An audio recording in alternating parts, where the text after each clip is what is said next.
وقت آ گیا ہے کہ OIC اس آنکھ مچولی سے باہر نکلے۔ OIC کے معاملے پر وزراء کی سطح پر اجلاس نہ بلایا گیا تو وہ وزیر اعظم عمران خان سے درخواست کریں گے کہ اس کے بغیر ہی اس معاملے پر مسلمان ممالک کا اجلاس بلایا جائے۔ اب فورن منسٹر کی طرف سے جس طرح کا بیان سامنے آیا ہے، پاکستان کی خارجہ پالیسی میں کوئی بڑی تبدیلی آ رہی ہے۔ جنرل صاحب، اس بیان کے بعد آپ سمجھتے ہیں کہ کچھ پازیٹیو ہلچل ہونے جا رہی ہے ہماری فورن پالیسی میں؟ میرا نہیں خیال کہ یہ کوئی تبدیلی بہت بڑی آئے گی، اور اگر OIC ہمیں اس پہ سپورٹ نہیں کر سکتی اور اپنی مصلحتوں کا شکار ہے تو لازمی بات ہے کہ ہمیں ایسی OIC ہمیں قبول نہیں ہے، ہمیں اپنے لیے اور راستہ چننا۔ لیکن جہاں مسئلہ ہے وہ یہ ہے کہ یہ پریکٹیکیبل ہے نہیں۔ اس کی وجہ دو وجوہات ہیں۔ پہلی تو یہ کہ ہم ایک تو ان سے نیچرلی ہمارے مالی مفادات ہیں، ہم نے قرضے لیے ہوئے ہیں۔ مثال کے طور پہ قرضے کے واپس کرنے کا اگر کوئی ذریعہ بن بھی جائے، ہم ادا بھی کرتے ہیں، تو بے شمار پاکستانی ہیں جو ان ریاستوں میں کام کرتے ہیں، اور آپ کو ان ریاستوں کا پتہ ہے وہاں پہ کوئی ڈیموکریسی تو ہے نہیں، بادشاہت ہے جن کا ایک حکم چلتا ہے، اور اگر وہ ایک اپنے پین کی ایک جنبش سے سارے لوگوں کو اٹھا کے باہر کرتے ہیں تو بالکل وہ باہر آ جائیں گے۔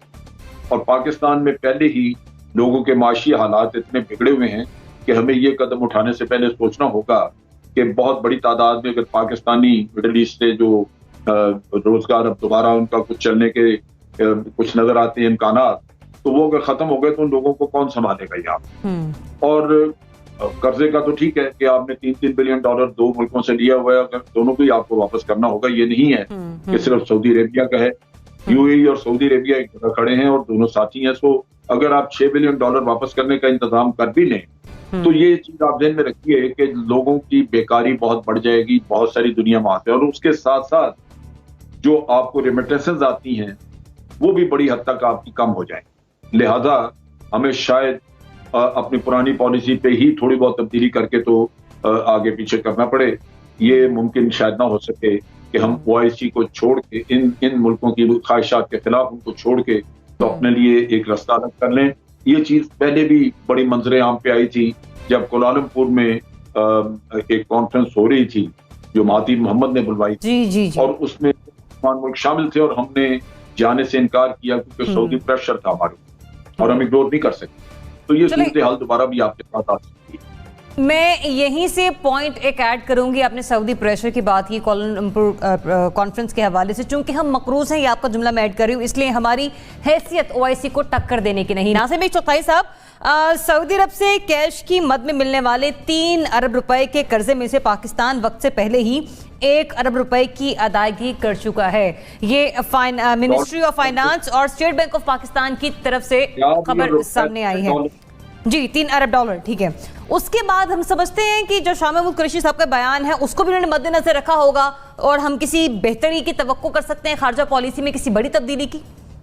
جب 5 اگست کو سقوط کشمیر ہوا، سقوط کشمیر میں بار بار کہہ رہا ہوں، سقوط کشمیر ہوا تو یہی شاہ محمود قریشی مظفر آباد گئے تھے، اور وہاں انہوں نے صحافیوں کو اسی سوال پہ ڈانٹ دیا تھا اور یہ کہا تھا کہ آپ کو سمجھ نہیں آتی میری بات کہ ہم نے اتنے پیسے ان سے لیے ہوئے، ہمارے 40 لاکھ لوگ وہاں کام کر رہے ہیں، آپ مروائیں گے سب کو کیا؟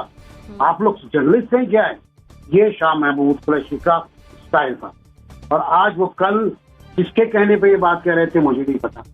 دوسرا یہ کہ اصولی بات ہے، میں مان لیتا ہوں کل نے اس کو آپ وہ 6 ارب واپس کر دیں، تو جو جنرل صاحب نے بالکل صحیح کہا کہ جو لاکھوں لوگ واپس آئیں گے پھر UAE سے اور کویت بھی ہے، کویت سے اور سعودی عرب سے، انہیں کہاں کھپائیں گے؟ آپ تو لوگوں کو نکال رہے ہیں، 71,000 تو کل گئے آپ نکالنے کے لیے، اس سے پہلے اور لوگ نکال چکے ہیں آپ، تو لوگوں کو نکالنے کی مہم، وہاں سے لوگوں کو لانے کی مہم آپ کس طرح کریں گے؟ اگر کچھ کریں گے تو بہت بڑا معجزہ ہوگا۔ تیسری بات میں یہ کہہ رہا تھا کہ جب آپ OIC کے ملکوں سے ہٹ کر پرو پاکستان خارجہ پالیسی کے لوگوں کو طلب کریں گے، ممالک کو بلائیں گے، تو وہ کتنے ہوں گے؟ بیوی مہاتیر محمود اب ملائیشیا میں نہیں، اب ان کا مخالف گروپ تو خالی ترکی ہوگا نا، ایک آدھ کوئی اور آ جائے گا، پھر ازبکستان آ جائے،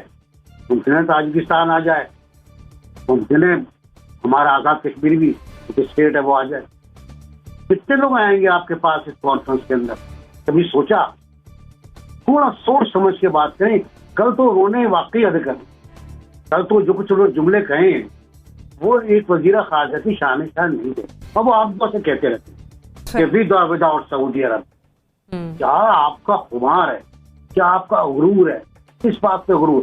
آپ یار کشمیر میں تو جواب دے نہیں سکتے. آپ کہتے ہو جنگ آپشن نہیں ہے. میں کہتا ہوں جنگ آپشن ہے, لیکن ہم جنگ نہیں کرنا چاہتے. ہم جنگ نہیں کرنا چاہتے, جنگ آپشن نہیں. اوکے فائن گڈ, یہ تو صحیح ہے, لیکن ہم جنگ کے متعامل نہیں ہو سکتے. یہ جملہ تو بالکل ہی غلط ہے, اور یہ خارجہ پالیسی کا جملہ بھی نہیں ہے. تو میں اس میں نہیں آ رہا کہ ہم خارجہ پالیسی کی کس سمت میں جا رہے ہیں, کہاں جانا چاہ رہے ہیں. OIC آپ کو چھوڑنی ہے, چھوڑ دیں OIC. آپ انڈیا پہنچ جائے گا وہاں پر. انڈیا بیٹھا ہوا اور بڑی سب سے بڑی مسلم پاپولیشن اس کے پاس. رضا صاحب NBC فرما رہے ہیں کہ عالمی سیاسی حیثیت ہماری ایسی نہیں ہے, اسپیشلی اگر ہم اکنامیکلی اپنے آپ کو دیکھیں کہ ہم دنیا کی آنکھوں میں آنکھیں ڈال کر کھڑے ہو سکیں. پھر فارن منسٹر کا یہ بیان, آپ سمجھ رہے ہیں کہ کوئی بہتری کی کوئی بڑی تبدیلی آ رہی ہے اس خارجہ پالیسی میں؟ دیکھیے, میرے تو خیال سے کوئی خاص تبدیلی نہیں آ سکتی. بات یہ ہے کہ وہ کیا کر لیں گے. سعودی عربیہ کا تو کچھ نہیں بگاڑ سکتے ہم.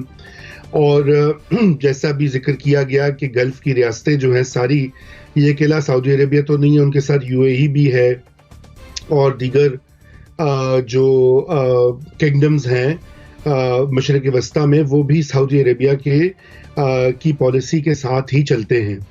اور وہاں پر ہمارے لاکھوں پاکستانی ورکرز کام کرتے ہیں, ہمارے دیگر ان کے ساتھ روابط ہیں, وہ کیا سب ہم توڑنا چاہتے ہیں؟ اور اگر وہ توڑ بھی لیں گے تو کیا ہو جائے گا؟ مطلب اب ہم ان پہ حملہ تو نہیں کر سکتے, یا ان سے بدلہ تو نہیں لے سکتے کہ جی آپ نے کشمیر پہ ہماری مدد نہیں کی تو اس لیے ہم آپ کے اوپر چڑھائی کر رہے ہیں. ایسا کچھ نہیں ہے. آپ کو جگہ جگہ سے جا کر کشکول اٹھا کر پیسے نہیں مانگنے پڑے اس ملک سے اس ملک سے. دیکھیے نا, سعودی عربیہ کا قرضہ جو ہے $1 ارب کا اخبار میں تھا کہ وہ واپس کیا گیا ہے, اور چین سے بھی $1 ارب لے لیا گیا ہے تاکہ بیلنس آف پیمنٹس جو ہے وہ خراب نہ ہو.